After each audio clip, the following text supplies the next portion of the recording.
all of you, I'm sure, are quite well aware that Japan is only second to US as a non-EU partner investing in UK. We have had many years and many wonderful experiences by the Japanese industry that has come.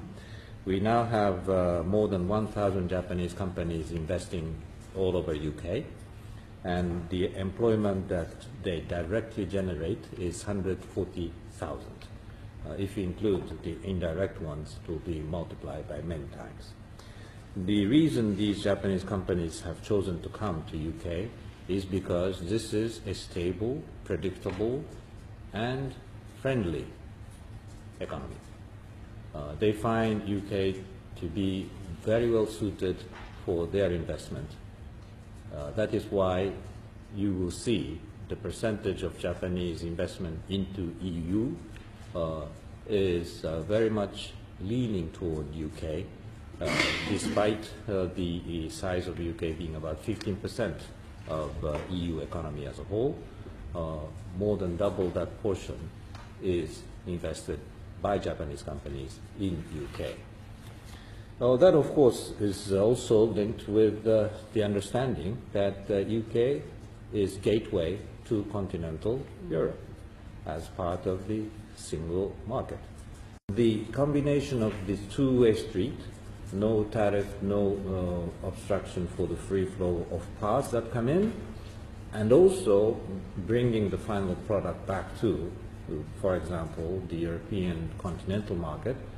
If you have tariffs on both sides, it means the company suffers very severely for prices, for one, but for procedures as well. And that is going to be a very costly procedure for the companies, which is not currently in place. So it applies to all manufacturing in a way, but automotive companies are really very competitive today. So they have allocated those part manufacturers where they find it most efficient, and they've structured all these systems that will have no waste in time or resources. So it's a very well structured system that operates most efficiently. If you put some artificial barriers along the way, then by definition it's going to be costly and inefficient.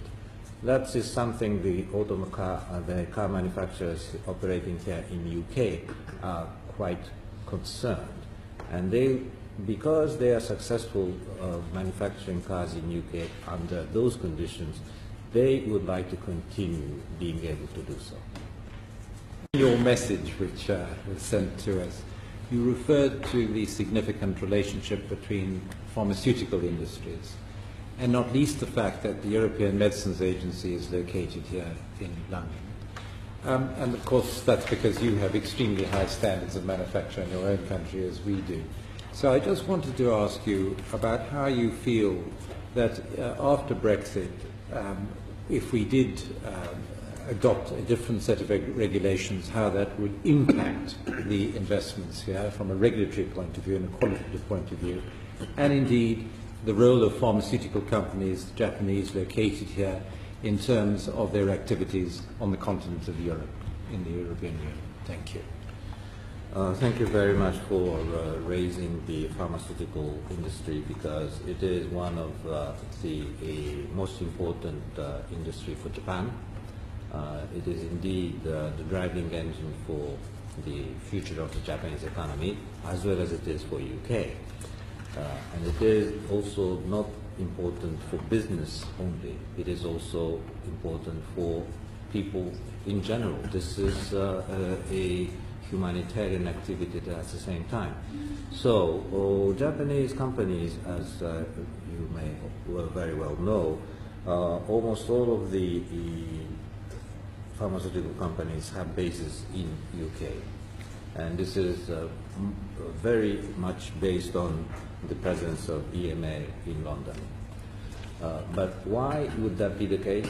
It's because R&D and all regulatory proceedings take place in London, and you could do these face to face, and you have the expertise again that are resident in London because there is high demand, and the demand draws these high-skilled researchers as well as the consultants who will help them go through the very complicated regulatory process.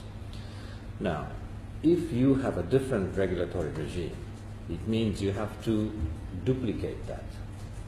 So at least it will be twice what they need to do. If they need a different certification, a different recognition of their health records and so forth, those be assessed by the UK authority for sales within UK, and for some reason EMA which will move elsewhere, maybe, and if they have to go through that, which is a different procedure, of course the company will be burdened to do the same thing twice.